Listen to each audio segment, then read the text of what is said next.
অ্যাটেন্ডেন্সের পরের সেকশনটি হচ্ছে অ্যানাউন্সমেন্ট। এটি একটি খুবই গুরুত্বপূর্ণ section.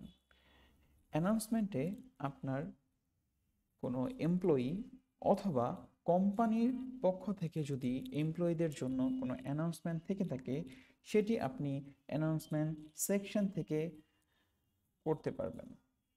For example, harmony demo is our company. সে একটি ঈদ হলিডের অ্যানাউন্সমেন্ট দিয়েছে। অ্যানাউন্সমেন্টটি হচ্ছে ঈদুল আধা হলিডে।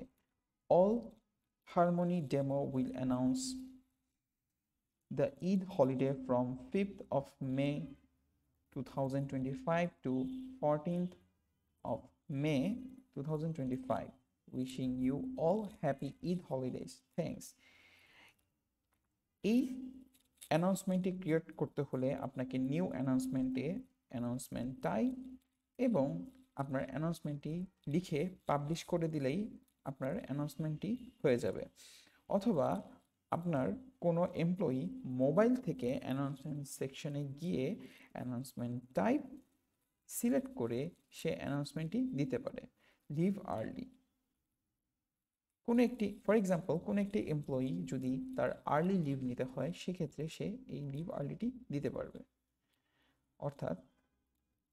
অর্থাৎ নিউ অ্যানাউন্সমেন্টে আপনি বলতে পারবেন যে I will take leave early for my personal work. Publish, এবং এটি আপডেট হয়ে গিয়েছে। এপিশেক ব্রাঞ্চ অ্যানাউন্সমেন্ট ডেট এবং অ্যানাউন্সমেন্টটি I will take leave early for my personal work।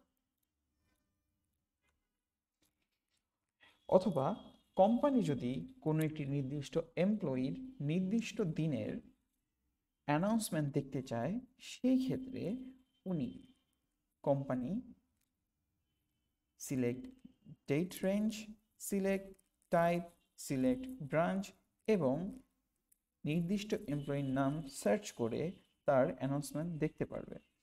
সেই ক্ষেত্রে আপনি মাসের অ্যানাউন্সমেন্টও একসাথে দেখতে পারবেন এবং এটির একটি ওভারভিউ থেকে আপনি একটি ডিসিশন মেজারমেন্ট করতে পারবেন। অ্যানাউন্সমেন্টের পরের সেকশনটি হচ্ছে এমপ্লয়ি সেকশন।